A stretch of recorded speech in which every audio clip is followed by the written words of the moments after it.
Welcome to the Historical Adjusted Graduation Cohort Report training.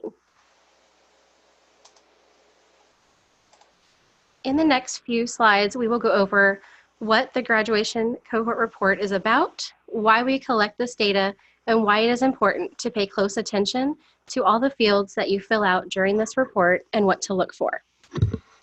What is the purpose of the Adjusted Graduation Cohort? The purpose of this report is for districts to certify all of the students that was ever enrolled at their school that belongs to the 2019 cohort year.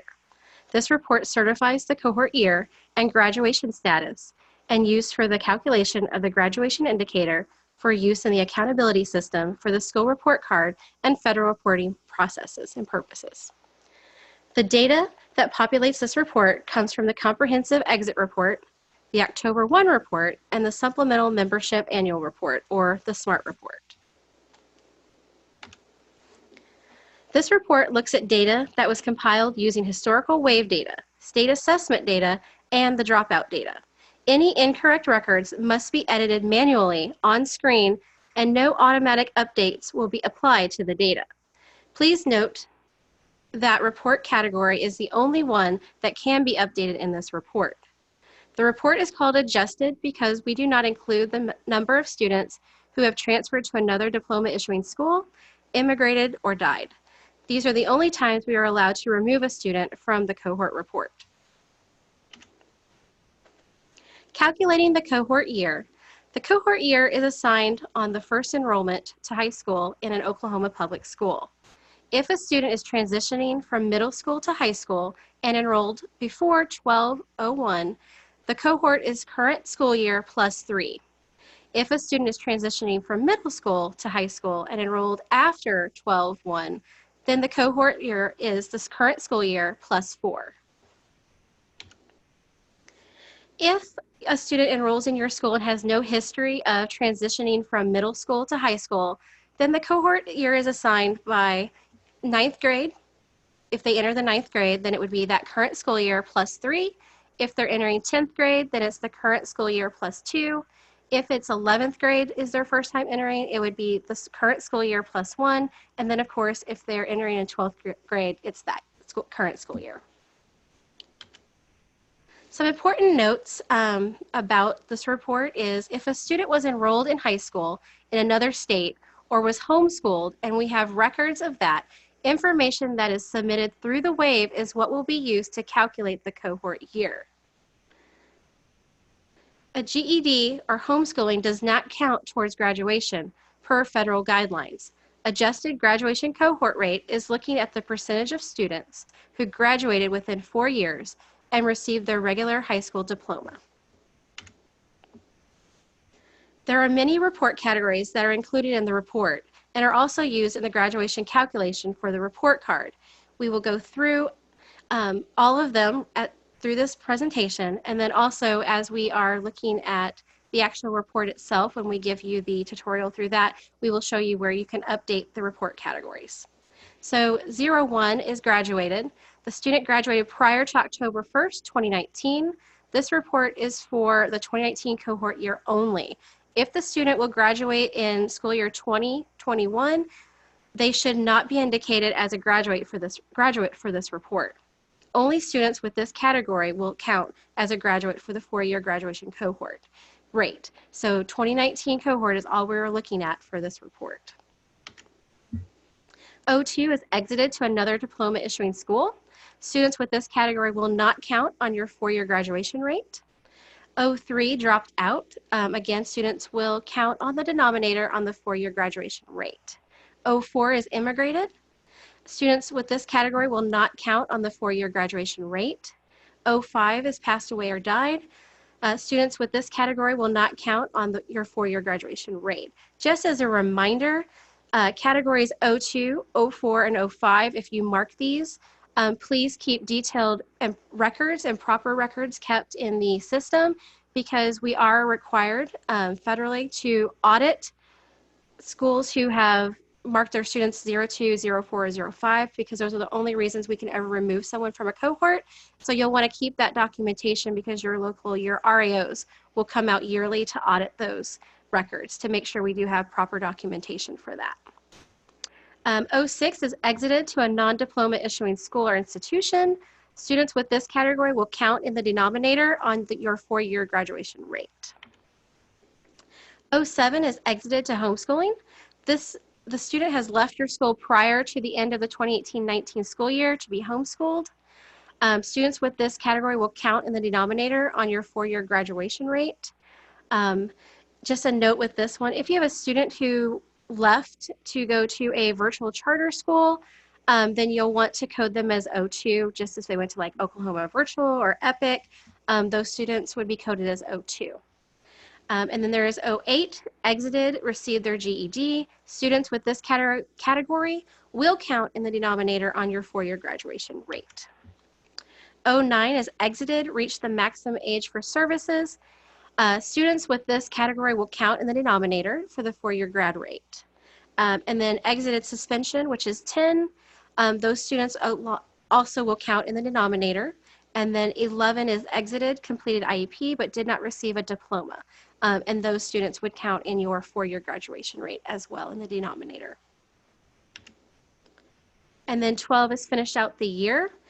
These students will again count in your 4-year grad rate under your denominator. And then we have 14, which is exited over the age limit, and then 15 is permanently incapacitated, and those would count in your denominator. Those are mostly the codes that you'll be looking for. The most common ones we've gone through are what you'll use. Next, what we're going to do is we're going to walk you through how to access this report through the Wave and what categories to look at and how to edit and update any changes.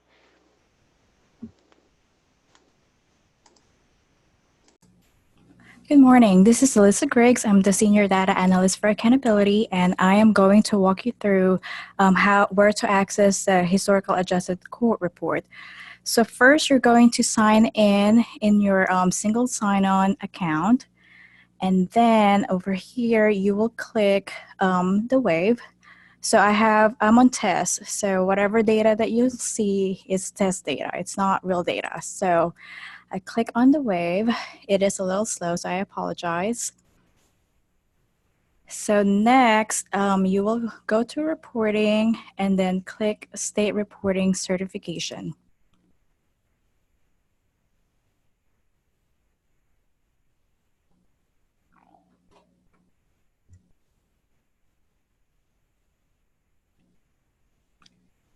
Once it's loaded, you will go down and you will see the Historical Adjusted Graduation Cohort.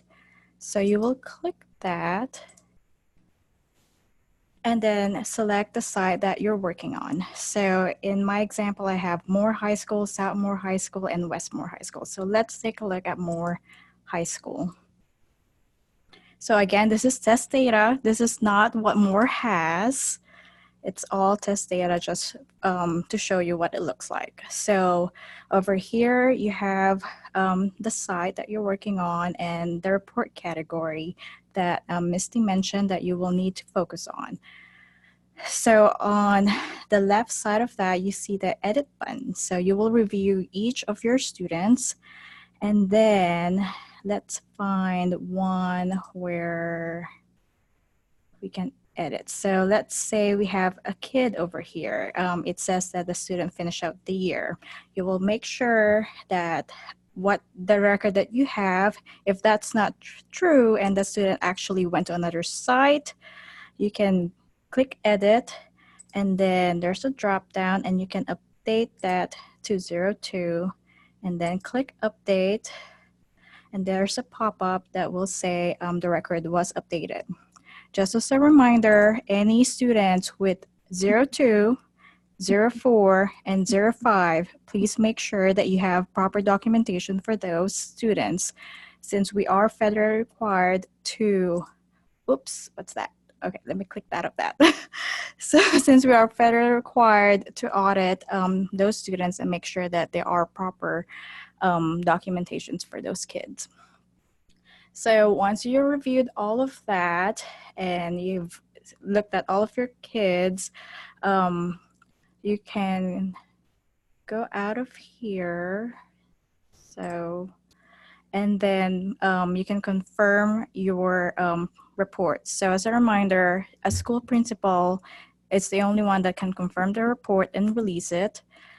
If all of the sites has been reviewed, then the superintendent can certify the report. Please note that if the superintendent already certified the report and the site needs to make changes, you will need to call the Office of Accountability to get it released. Also, as a reminder, this is the cohort report. This is the 2019 cohort report. So all of the students that will be in this report belongs to 2019. If you find any students that you believe don't belong to cohort 2019, you need to call the Office of Accountability to get that reviewed.